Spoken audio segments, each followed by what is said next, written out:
ಒಬ್ಬ ರೈತನಿದ್ದ. ಅವನಿಗೆ 10 ಎಕರೆಯಷ್ಟು ಜಮೀನು ಇತ್ತು. ಅದರಲ್ಲಿ ಶ್ರಮಕ್ಕೆ ತಕ್ಕನಾಗಿ ಒಳ್ಳೆಯ ಬೆಳೆ ಬರುತ್ತಿತ್ತು. ಅವನು ಎಂದೂ ಸೋಮಾರಿಯಾಗದೆ ದುಡಿಯುವುದನ್ನು ಕಂಡ ಭೂಮಾತೆ ಅವನು ಹಾಕಿದ ಬೀಜಕ್ಕೆ ಮೋಸ ಮಾಡುತ್ತಿರಲಿಲ್ಲ. ಆ ರೈತನಿಗೆ ಒಬ್ಬನೇ ಮಗ. ಮಗನಿಗೆ ಒಳ್ಳೆಯ ವಿದ್ಯಾಭ್ಯಾಸ ಕೊಡಿಸಬೇಕು ಎಂಬುದು ರೈತನ ಆಸೆಯಾಗಿತ್ತು.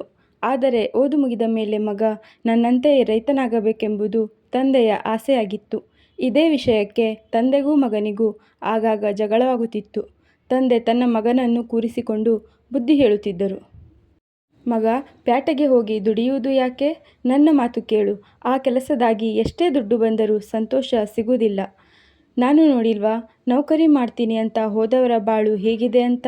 ಯಾರನ್ನು ನಂಬಿ ಯಾಕೆ ಬದುಕಬೇಕು? ಭೂಮಿಯ ಮೇಲೆ ನಂಬಿ ಬದುಕಬೇಕು. ಮಣ್ಣಾಗೆ ಬರೀ ಬೆಳೆಯಲ್ಲ ಮಗ, ಅದರ ಜೊತೆ ಆನಂದನೂ ಬೆಳೆಯುತ್ತದೆ ಅಂತ ಎಷ್ಟೇ ಹೇಳಿದರೂ ಮಗ ತಂದೆಯ ಮಾತಿಗೆ ಕಿವಿಗೊಡಲಿಲ್ಲ. ಪ್ಯಾಟೆಯಲ್ಲಿ ಕೆಲಸ ಸಿಕ್ತು ಅಂತ ಮಗ ಹೊರಟು ಹೋದ. ಮೊದಮೊದಲು ಪ್ಯಾಟೆ ಬದುಕು ಚಂದವಾಗಿ ಕಾಣುತ್ತಿತ್ತು. ತಮ್ಮ ತಂದೆಗೆ ಬುದ್ಧಿ ಇಲ್ಲ ಅಂದುಕೊಂಡ. ಹೀಗೆ ಸುಮಾರು ದಿನ ಕಳೆಯಿತು. ಒಂದು ದಿನ ಅವನ ತಂದೆ ವಯಸ್ಸಾಗಿ ತೀರಿ ಹೋದರು. ರೈತನ ಹೊಲ ಪಾಳು ಬಿದ್ದಿತ್ತು. ಮಗ ಬಂದು ನೋಡಿ ಮತ್ತೆ ಪ್ಯಾಟೆಗೆ ವಾಪಸ್ಸು ಹೋದ. ದಿನೇ ದಿನೇ ಮಾಡುವ ನೌಕರಿಯಲ್ಲಿ ಅವನಿಗೆ ಸಮಾಧಾನ ಸಿಗದಂತಾಯಿತು.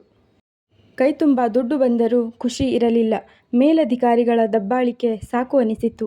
ನಗರ ಜೀವನದ ಮೋಸಗಳು ಅವನಿಗೆ ಮನದಟ್ಟಾಗಿದ್ದವು.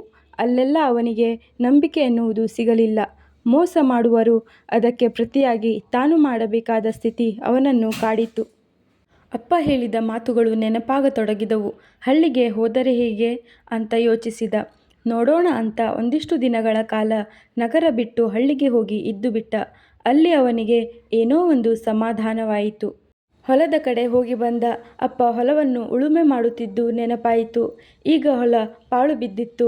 ಹಳ್ಳಿ ಹೊಲ ಮನೆಗೆ ಸುಮ್ಮನೆ ಬಂದು ಇದ್ದಿದ್ದಕ್ಕೆ ಇಷ್ಟು ಖುಷಿಯಾಗಿರುವಾಗ ಇನ್ನು ಪೂರ್ತಿ ಇಲ್ಲೇ ಇದ್ದು ಬಿಟ್ಟರೆ ಎಷ್ಟು ಖುಷಿ ಸಿಗಬಹುದು ಅಂತ ಯೋಚಿಸಿದ.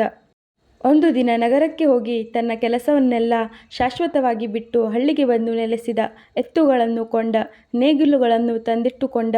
ಭೂಮಿ ತಾಯಿಯನ್ನು ನಂಬಿ ಮಣ್ಣಿಗೆ ಕೈ ಹಾಕಿದ. ಒಳ್ಳೆಯ ಬೀಜಗಳನ್ನು ಬಿತ್ತಿದ. ಒಳ್ಳೆಯ ಬೆಳೆ ಬೆಳೆದು ನಿಂತಿತು.